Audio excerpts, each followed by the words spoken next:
udolmaysizlar oxiratda javob berishga. Men hech qachon kontentlarimni rol o'ynab, axlat uchun, boshqa narsa uchun emas, o'z hayotimda ko'rgan qiyinchiliklarim, o'z hayotimni bunaqa bo'lishiga nima sabab bo'lganini tushunganim uchun boshqa insonlar ham otasiz o'smasin, onalarimiz sal og'irroq bo'lsin degan maqsadda bu narsalarni olib chiqaman. Iltimos, meni noto'g'ri tushunmanglar. Men ochig'i oilam bo'lishini bolalikdan orzu qilganman. Dadamni mehrini ololmaganim uchun bir insonni shu otamni mehrini ko'rganim uchun bir insondan men uni yaxshi ko'rdim. Hech narsasiz hamma narsaga tayyor bo'ldim. Hattoki ularni oilasi meni yaxshi ko'rmasa ham, boshqa qilmasa ham men sabr qilaman, chidaman, oila bo'lishni xohlamayman. Lekin ochig'i menga ham og'ir bu narsalarga chidash yoki bo'lmasam men ham ayolman, men ham yolg'izman. Erim yonimda har qanaqa qiyinchilik paytda qanaqa qiynalayotganini ko'ryapman. Qanaqangi oilamizni asrash uchun harakat qilib yurganini, o'zi emasdan menga yedirayotganini ko'ryapman. Tashlab ketishni xohlamayman mana. Bu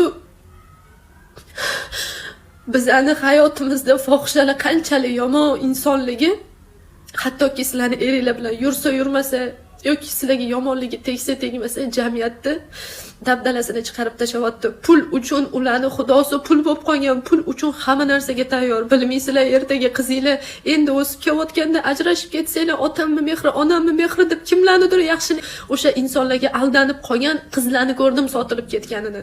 Ularni ne ahvollarga soladi, nimalarni boshiga soladi bilmaysizlar. Nechta erkak uni xo'rlaydi.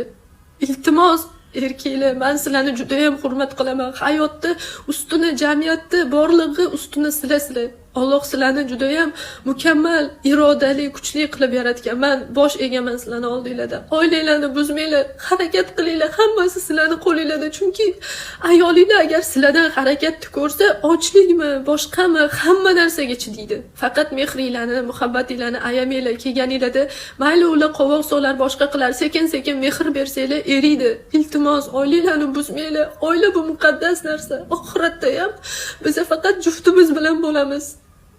Ota-onamiz ham o'z jufti bilan, hamma o'z jufti bilan bo'ladi. Bekorga Alloh ayol bilan erkakni juft qilib yaratmagan.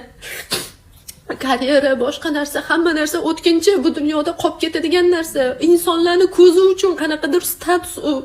Lekin oxiratda hammasi boshqacha, u dunyo hammasi boshqacha. Musulmonmiz, oxiratga ishonamiz, o'limdan keyingi hayot borligiga ishonamiz. Nimaga shu narsalarni bilib turib faqat Allohga qarg'ish yo'lida uni yomonlab, buni qarg'ab, faqat yomon yo'lda Allohga ishonamiz.